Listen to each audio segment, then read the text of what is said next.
కాకినాడ జిల్లా తునిలో భారీ వర్షం కురుస్తోంది. భీకరగాళ్లతో భారీ వర్షం కురుస్తున్నట్టు తెలుస్తోంది. అయితే తలుపులమ్మ లోవా ఘాట్లో వాహనాలపై ఓ చెట్టు విరిగిపడింది.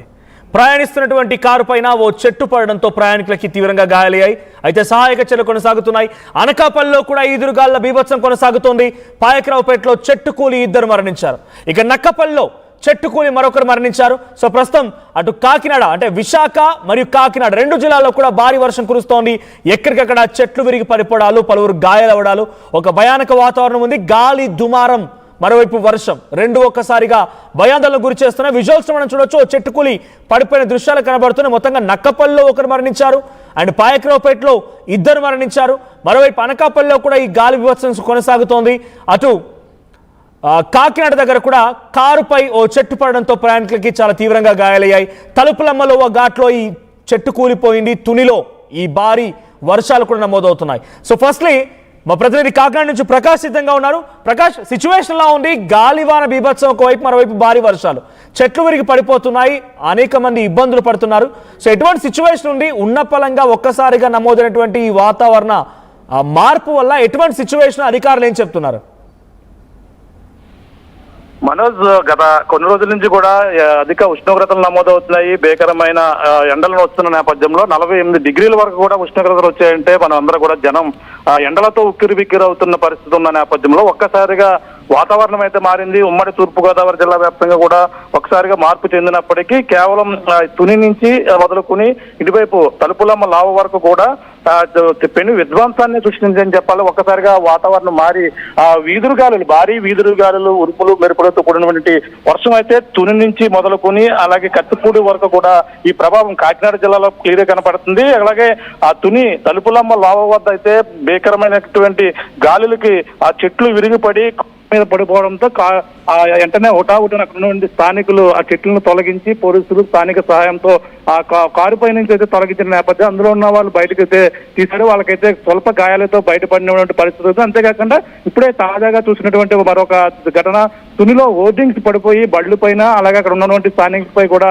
ఈ పెను వీధురుగాలు అయితే చాలా విధ్వంసాన్ని సృష్టించాయని మనం ప్రధానంగా చెప్పవచ్చు. ఇప్పుడు చూస్తున్నా అక్కడ తునిలోని భారీ పెద్ద ఓటింగ్ తుని ప్రధానమైనటువంటి సెంటర్ ఏదైతే ఉందో ఆ సెంటర్ లో ఆ ఓటింగ్ అక్కడ ఉన్నటువంటి బైకుల పైన అక్కడ ఉన్నటువంటి వాహనాలపై పడిపోవడంతో ఇప్పుడు వాటిని తొలగించే పనిలో అధికారులు అయితే నిమగ్నమయ్యారు. ఇప్పుడు తుని వద్ద జరిగినటువంటి ఘటనపై అయితే పక్కన అధికారులు సహాయక చర్యలు అయితే చేపడుతున్నటువంటి పరిస్థితుల్లో పక్కన చల్లని ఎండలతో ఉక్కిరి బిక్కిరైనటువంటి జనం ఆ చల్లని గాలిలతో పక్కన సేద తీరినప్పటికీ పెను గాలుల విధ్వంసానికైతే చెట్లు, భారీ చెట్లు, విద్యుత్ స్తంభాలు అన్ని కూడా ఆ నేల కొరిగినటువంటి పరిస్థితి ప్రధానంగా కనపడుతుంది.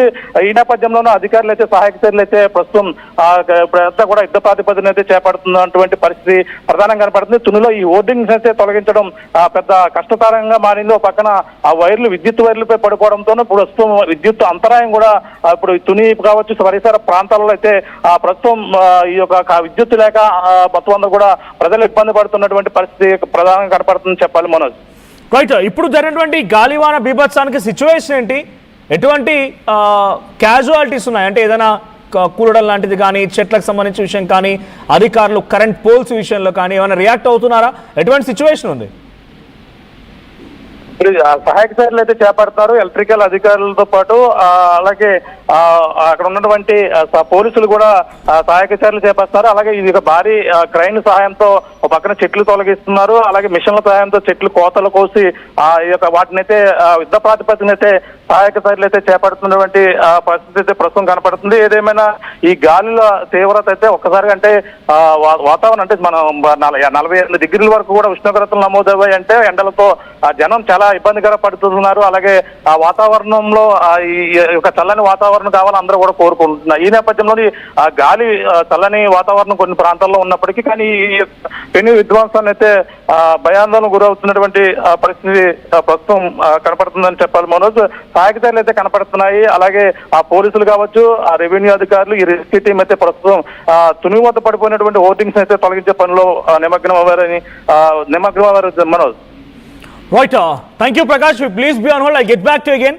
సో కాకినాడ జిల్లా తునిలో ఈ వర్షం కారణంగా ఎటువంటి సిచ్యువేషన్ ఉందో డీటెయిల్ అప్డేట్స్ ప్రకాష్ అందిస్తారు. మరోవైపు విశాఖ, సో విశాఖకు సంబంధించి అనకాపల్లి ప్రాంతాల్లో కూడా కొంత గాలివాన బీభత్సం కొనసాగుతోంది. రైట్, సో తునిలోని విజువల్స్ మనం చూస్తున్నాం. ముందుగా తునిలోని విజువల్స్ లో అక్కడ కనబడుతున్న విజువల్స్ అన్ని కూడా తుని ప్రాంతంలోనివే. సో తునిలో ఓ గోడ కూలిపోయింది, పక్కనటువంటి వాహనాలు బైక్స్ అన్ని కూడా పూర్తిగా ధ్వంసమైపోయాయి. ఓ చెట్టు రాలిపోయింది, ఆ చెట్టు కింద ఉన్నటువంటి ఇద్దరు కూడా కొంత గాయాల పాలయ్యాయి. సో తునిలో సిచ్యువేషన్ ఎక్స్ట్రీమ్ కనబడుతోంది. ఆ గాలివాన బీభత్సానికి అటు గోడ కూలిపోవడం, ఆ బైక్ పూర్తిగా ధ్వంసమైపోవడం, సో రేకులు కుప్పకూలిపోవడం, ఆ బైక్లన్నీ కూడా ఎలా డ్యామేజ్ అయ్యాయో చూస్తున్నాం. సుమారుగా 5-6 వాహనాలు బైక్స్ ఆ సందులో పార్క్ చేసినటువంటి ఆ బైక్స్ అన్ని కూడా పూర్తిగా డ్యామేజ్ అయిపోయిన సిచ్యువేషన్ ఉంది. సో పైకప్పులు ఎగిరిపడుతూ ఉన్నాయి, పైకప్పులు ఎగిరిపోతూ ఉన్నాయి, గోడలు కుప్పకూలిపోతున్నాయి, చెట్లన్నీ కూడా నేల కొరుగుతూ ఉన్నాయి, కరెంటు స్తంభాలన్నీ కూడా పూర్తిగా బ్రేక్ అయిపోతూ ఉన్నాయి. రైట్, విశాఖలో సిచ్యువేషన్ తెలుసుకుందాం. అనకాపల్లిలో, పాయకరావుపేటలో, నక్కపల్లిలో ఎటువంటి సిచ్యువేషన్ ఉందనేది సో రామచందర్ సిద్ధంగా ఉన్నారు. రామచందర్, ఎటువంటి సిచ్యువేషన్ ఉంది అక్కడ? ఆ విశాఖ వ్యాప్తంగా గాలివాన బీభత్సం కానీ, ఈదురుగాలు, మరోవైపు వర్షం చిరుజల్లులు కానీ ఎటువంటి బీభత్సం సృష్టించాయి? అనకాపల్లి, పాయకరావుపేటలో పరిస్థితి ఏంటి? మనోజ్, ఉమ్మడి విశాఖ జిల్లా అంటే ప్రస్తుతం అనకాపల్లి జిల్లాలో ఏదైతే ఇప్పటి వరకు మన కొలీగ్ ప్రకాష్ చెప్పినట్టు తుని సహజంగా తాండవ నదికి అటువైపు ఉన్న ప్రాంతం ఇప్పుడు కాకినాడ జిల్లా, ఇటువైపు ఉన్న ప్రాంతం అనకాపల్లి. అంటే మొత్తానికి ఆయా ప్రాంతంలో పెద్ద ఎత్తున ఈదురుగాలు వీచాయి. నిజానికి చూసుకుంటే ఏదైతే ముందస్తు ఋతుపవనాల ప్రభావంలో ఈరోజు సహజంగా మరొక వారం రోజుల పాటు సాయంత్రం వేళ పెద్ద ఎత్తున పిడుగులతో కూడిన వానలు పెద్ద ఎత్తున అంటే గంటకు 40 నుంచి 50 కిలోమీటర్ల వేగంతో గాలులు వేస్తాయని వాతావరణ శాఖ ఇప్పటికే ప్రకటించింది. దానికి తగ్గట్టు నిన్న ఉమ్మడి విశాఖ జిల్లా అంటే ఇప్పుడు అనకాపల్లి జిల్లా కావచ్చు, అల్లూరు జిల్లా, అట్లాగే విశాఖపట్నం జిల్లాలోని నగరంలో కూడా పెద్ద ఎత్తున ఈదురుగాలు ఈ సమయంలో ఇచ్చాయి. ఇప్పుడు కూడా విశాఖలో కొన్ని ప్రాంతాల్లో గాలులు వేస్తున్నాయి. అట్లాగే కొంత చల్లని వాతావరణం అంటే ఉదయం వరకు కూడా దాదాపు 40 డిగ్రీల సెల్సియస్ ఉష్ణోగ్రత వచ్చినప్పుడు కూడా ఇప్పుడు వాతావరణం కాస్త మారింది. అయితే ఇప్పుడు తాజా ఘటన ఏదైతే తునికి 1 కిలోమీటర్ దూరంలో ఉన్న పాయకరావుపేట ప్రాంతంలో కూడా ఈదురుగాలు బీభత్సం సృష్టించాయి. పాయకరావుపేట ప్రాంతంలోని సత్యవరం అనే ప్రాంతంలో అంటే పాయకరావుపేటకి కేవలం ఒక 2 కిలోమీటర్ల దూరంలో సత్యవరంలో ఒక్కసారిగా చెట్లు నెలకొరవడంతో ఆ ప్రాంతంలో ఏదైతే తోటలో వ్యవసాయం పనులకు వెళ్లిన ఇద్దరు కూలీలపై చెట్లు పడిపోవడంతో అక్కడికక్కడే మృతి చెందారు. వీరిద్దరిని దొరబాబు అలాగే శంకరయ్య గుర్తించారు మనోజ్. ఇకపోతే అక్కడికి దగ్గరలో దాదాపుగా ఒక 12 కిలోమీటర్ల దూరంలో ఉన్న నక్కపల్లి అనే ప్రాంతంలో కూడా చెట్టు పడిపోవడంతో ఎవరైతే తోటల్లో పనిచేయడానికి వెళ్లిన వ్యక్తి కూడా అక్కడ మృత్యువాత పడిన పరిస్థితి ఉంది. వీరంతా కూడా తమలపాకుల తోటలో పనిచేసి తిరిగి వస్తుండగా చెట్లు పడిపోయి ఈ 2 వేరు ప్రాంతాలు అంటే సత్యవరంలో ఇద్దరు, నక్కపల్లిలో ఒకరు మృత్యువాత పడ్డారు. ఒక రకంగా బీభత్సంతో జాతీయ రహదారి వెంబడి కూడా చాలా వరకు హోర్డింగ్లు ఎక్కడికక్కడ గాలికి ఎగిరిపోయిన పరిస్థితి ఉంది. అలాగే ఫ్లెక్సీలు కూడా చిరిగిపోయి నిజానికి చూసుకుంటే గంటకు 40 నుంచి 55 కిలోమీటర్ల వేగంతో ప్రతిరోజు అంటే మరొక 5 రోజుల పాటు ఈ ముందస్తు ఋతుపవనాల ప్రభావం అలాగే వాతావరణంలో గాలిలో తేమ శాతం అన్నిటికంటే మించి మధ్యాహ్నం వరకు కూడా ఎండ తీవ్రత 40 డిగ్రీల సెల్సియస్ ఉష్ణోగ్రత ఏర్పడంతో ఒక భిన్నమైన వాతావరణం నెలకొని వేరువేరు ప్రాంతాల్లో కిమ్లోనింబస్ మేఘాలు ఏర్పడి వర్షాలు కురుస్తాయి.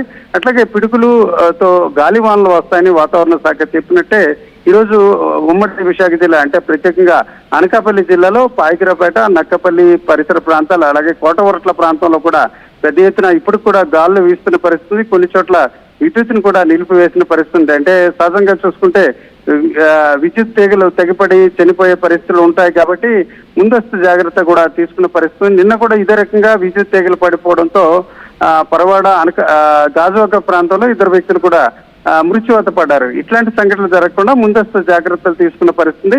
ఏదేమిటి మనోజ్, ఒక గంట పాటు మాత్రం ఇటు కాకినాడ అలాగే అనకాపల్లి జిల్లాను గాలివాన అలాగే పిడుగులతో కూడిన వాన పూర్తిగా బీభత్సం సృష్టించిందని కనిపిస్తుంది. ప్రస్తుతానికైతే ఈ పాయకరావుపేట నియోజకవర్గంలోని సత్యవరం అలాగే నక్కపల్లిలో మొత్తం వేర్వేరు ఘటనల్లో 3 మృత్యువాత పడిన పరిస్థితి. ప్రస్తుతానికైతే సహాయ కార్యక్రమాలు చేపట్టే క్రమంలో ఇటు పోలీసు, రెవెన్యూ, SDRF బలగాలు కూడా రంగంలో దిగాయి. విద్యుత్ తిరిగి సాధారణ పరిస్థితి రావడానికి కొంత సమయం కూడా పట్టే అవకాశం ఉంది మనోజ్. రైట్, సో ఇప్పటికిప్పుడు అధికారులు ఈ ఉన్నతపలంగా కురిసినటువంటి కొంత చిరుజల్లకు కానివ్వండి, గాలివాన బీభత్సానికి కానీ అధికారుల రియాక్షన్స్ ఏంటి? ఏదైనా పవర్ కట్స్ ఉన్నాయా? ఇంకేదైనా ఎక్స్ట్రీమ్ సిచ్యువేషన్ ఉండే అవకాశం ఉందా? ఎక్కడైనా హైలైట్స్ ఉన్నాయా?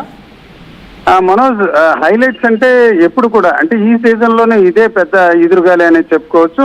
మధ్యాహ్నం వరకు ఎండ తీవ్రతో విలవిల్లాడిపోయారు. మీకు కూడా తెలుసు దక్షిణ కోస్తా జిల్లా అంటే ఏదైతే తునిపట్నం నుంచి ఇటు గుంటూరు, నెల్లూరు వరకు కూడా ఎక్స్ట్రీమ్ టెంపరేచర్స్ అంటే దాదాపు 40 నుంచి 46 డిగ్రీల సెల్సియస్ ఉష్ణోగ్రత నమోదైంది. ఇది చూసుకుంటే పిడుగురాల ప్రాంతంలో చూసుకుంటే 47.8 డిగ్రీల సెల్సియస్, అలాగే అనకాపల్లి జిల్లాలోని దేవరాపల్లిలో కూడా చూసుకుంటే 47.7. అంటే ఇంత ఎక్స్ట్రీమ్ టెంపరేచర్ ఉన్న నేపథ్యాన మధ్యాహ్నం తర్వాత ఒకసారిగా గాలులు వేస్తాయని చెప్పడం, దానికి తగ్గట్టు వాతావరణ శాఖ ఏమైతే చెప్పిందో దానికి తగ్గ పరిస్థితి. అయితే ప్రజలు